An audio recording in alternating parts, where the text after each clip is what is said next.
Ayan, so welcome back po dito sa Day Enriga at Toy TV Sports. At tayo po ngayon, ang pag-uusapan natin na ito pong papalapit na PBA Annual Draft na gaganapin po dyan sa ating bansa sa July 14, no? Sa Glorieta Activity Center sa Makati. Well, natatandaan ko po yung ginawa kong content na, yung dinarap po si Barangay Ginebra Guard, Mark Kagiwa. Well, nandito na naman ngayon. Parang tila inuulat ko ngayon through this vlog. So, masaya po ako para talakayin ito, yung PBA Annual Draft. At yun na nga po, meron naitalang 70 na applicants.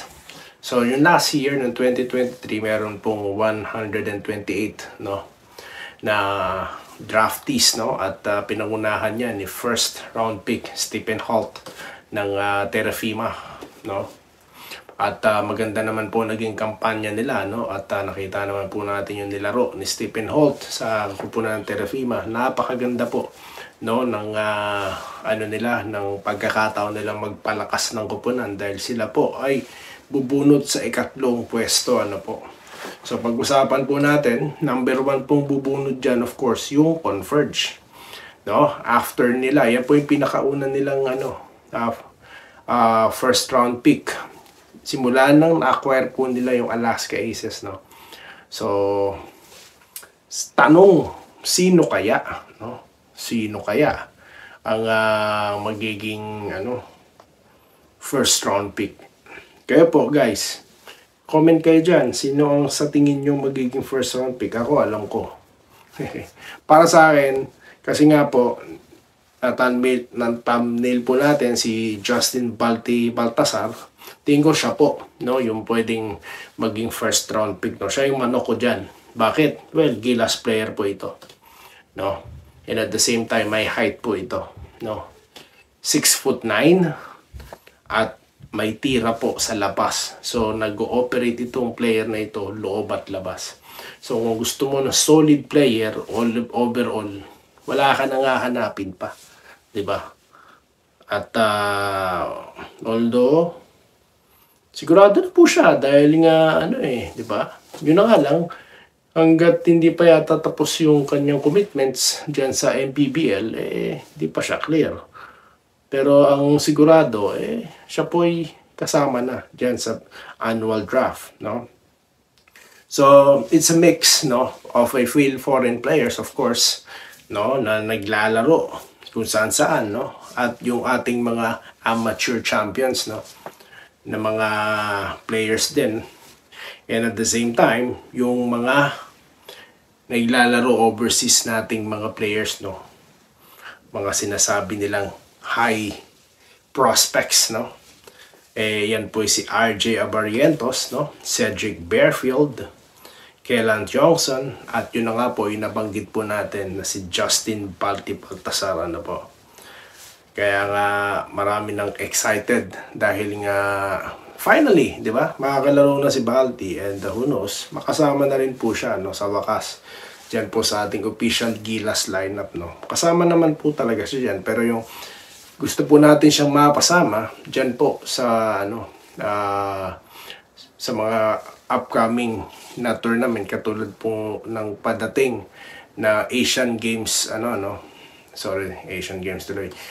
FIBA Asia qualifying tournament, Kaya ayan po ang aabangan natin. So ngayon po nagkakaroon simula nung July 10 to 11, 2 days po yan. May draft combine po na ginaganap upang i-assess yung mga manlalaro po, yung mga draftees ng PBA. Hindi lamang po physical, pati mental, So, kasama po yan sa kanilang ina-assess dyan.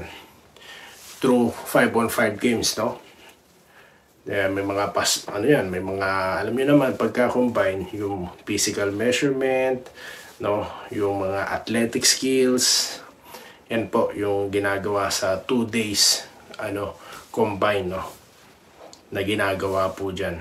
Parang NBA lang, So, nabanggit po natin kanina na number 1 po ang Converge, number 2 po si Blackwater, at number Teka, ulitin po natin ano. So, Converge po number 1. Number 2, Blackwater. Naguguluhan ako. Tapos, Terrafima. Nabanggit na po natin. Pangatlo sila, no? Tapos, Phoenix and Northport. So, ano po ibig sabihin nito? Yung mga mahihina, yung mga less fans, no? Fan club. Sila po ang unang, seselect. Well, wag naman sanang maging farm team ito mga to. Wag naman sanang makita natin sa SMC or sa Pangilinan group ito or MVP group ito.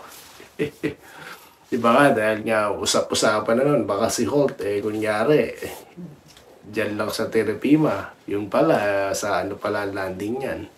Alam na po magagalit po ang fans, medyo nakabawi po ang PBA dahil po sa magandang performance sa Meralco. So pagkakataon na po ito ng PBA para po tuluyan na po itong makabalik, no? At suportado po natin ng PBA, of course. May mga ganito po tayong vlogs. Sinusubaybayan po natin sila, no? Ang atin lamang sanang hikahilingan, ang daming players pong gustong pumasok, no? Diyan sa PBA. Dapat po marami ng kupunan, no? Magdagdag na po sana, mag-expand na po. Pero sana yung mga legit teams, no? Hindi yung mga farm teams. Baka sabihin niya, bumabanat na naman sa PBA. Hindi panoorin niyo yung kabuuan na ito. At alam niyo naman, full supporter po tayo ng PBA as a Barangay Ginebra. Ano po ako fan May kita niyo, pinakauna po natin content dyan ay si Pal David sa Doy TV Sports. At ipapalabas po natin dito yan, no? Sa Day and Day ka YouTube channel. So yun po ang ating mga napag-usapan ngayon, no? At ano po ba ngayon? Bago po mag-draft day, tayo po ay pagpabalik at pag-uusapan po natin ang umiinit na usapan na yan, no? At ang inyo po mga prediction, guys, no? Sino sa tingin nyo, no? Ang posible nga, no, na maging first round pick. Pero siguro, many of you will agree with me kung sino man. Di ba po? So, yun. So, season 49 na po ng PBA. At 70 draftees ang ating inaabangan. Sino ang inyong manok, no? At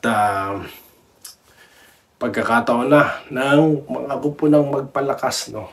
At ito po ay kanilang sariling draft. Mas maganda po talaga yan, no? At sa panghuli, yung mga malalakas, of course, no? Rain or shine sa 6, no? 2 picks. 7 and 8, ulitin natin. Ang 6 po pala is NLEX, no? Sunod, Rain or Shine, dalawa ipipick nila, no? Yung 7 tsaka 8. Then Magnolia sa ika-9 at pang-10 ang Barangay Ginebra. So yan po, abangan natin sino. Marami pa po makukuha ang Ginebra dito, no? So si ano kaya, yung pinakapatapang na tao? Si Evan Nel po, yung ating tinutukoy. Abangan natin yung mga yan. So, yan po muna ang ating napag-usapan at tayo po ay magkikita muli sa mga ganito po pag-uusap. Dito lamang sa DND Doy TV Sports muli. Magandang araw sa inyo lahat at maraming salamat po. Salamat po sa panonood. Subscribe na para sa mga susunod na basketball at boxing videos.